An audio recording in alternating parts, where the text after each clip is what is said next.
2018 में अपना पहला इन्वेस्टर समिट आयोजित किया था, तब देश के यशस्वी प्रधानमंत्री आदरणीय श्री नरेंद्र मोदी जी ने देश के अंदर 2 डिफेंस मैन्युफैक्चरिंग कॉरिडोर की घोषणा की थी। भारत की रक्षा क्षेत्र में आत्मनिर्भरता के लक्ष्य को ध्यान में रख करके ये 2 महत्वपूर्ण घोषणाएं थी। एक सुदूर दक्षिण में तमिलनाडु में और दूसरा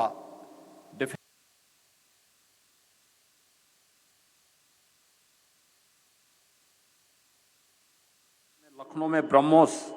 aerospace and Aerolloy technologies, Jhansi में भारत डायनेमिक्स लिमिटेड, आर्म्ड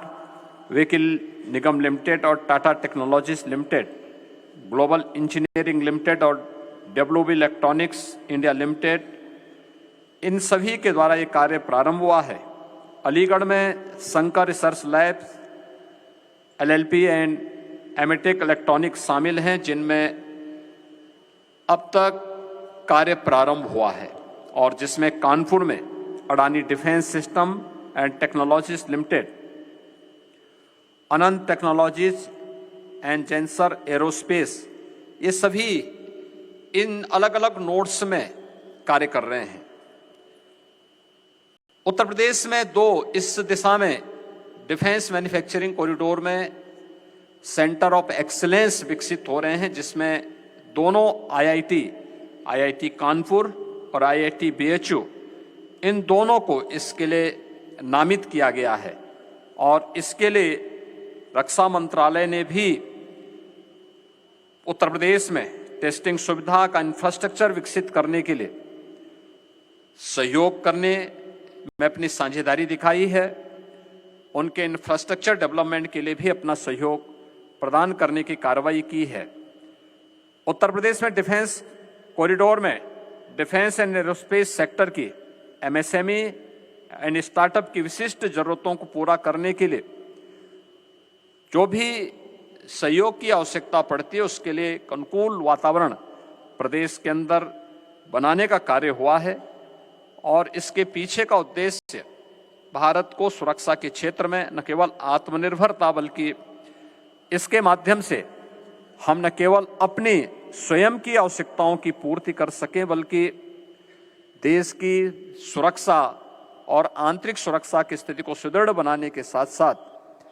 इस क्षेत्र में जो दुनिया की आवश्यकता है, उन आवश्यकताओं की पूर्ति करने में भी भारत अपना योगदान दे सके। इसके लिए उत्तर प्रदेश का यह एक महत्वपूर्ण केंद्र जो 6 नोड्स में विकसित हो रहा है, यह एक मील का पत्थर साबित होगा, यह मैं विश्वास के साथ कह सकता हूं। आज उत्तर प्रदेश देश के अंदर देश के डेवलपमेंट में और भारत की आर्थिक उन्नति में ब्रेकर नहीं बल्कि ब्रेक थ्रू का काम कर रहा है। यह वही उत्तर प्रदेश है जिसमें 2017 के पहले जिस उत्तर प्रदेश को देश के विकास की सबसे बड़ी बाधा माना जाता था, आज यह उत्तर प्रदेश आदरणीय प्रधानमंत्री जी के मार्गदर्शन में सर्वांगीण विकास के नित नए प्रतिमान स्थापित कर रहा है। अभी आपने देखा होगा 19 फरवरी को ही प्रधानमंत्री मोदी जी स्वयं प्रदेश की राजधानी लखनऊ में आए थे। गत वर्ष हम लोगों ने प्रदेश का ग्लोबल इन्वेस्टर समिट आयोजित किया था। ग्लोबल इन्वेस्टर समिट में उत्तर प्रदेश को 40 लाख करोड़ रुपए के निवेश के प्रस्ताव प्राप्त हुए थे, और इनमें से महत्वपूर्ण होता है कि निवेश के प्रस्ताव वहीं पर प्राप्त होंगे जहां पे व्यक्ति की सुरक्षा के साथ साथ पूंजी की सुरक्षा की भी पुख्ता व्यवस्था की गारंटी हो। जिस प्रदेश में पहले कोई निवेश नहीं करना चाहता था, मुझे याद है आज उत्तर प्रदेश विधानसभा के हमारे स्पीकर श्री सतीश महाना जी 2017 में प्रदेश के औद्योगिक विकास के हमारे मंत्री थे, और पहले इन्वेस्टर समिट में के समय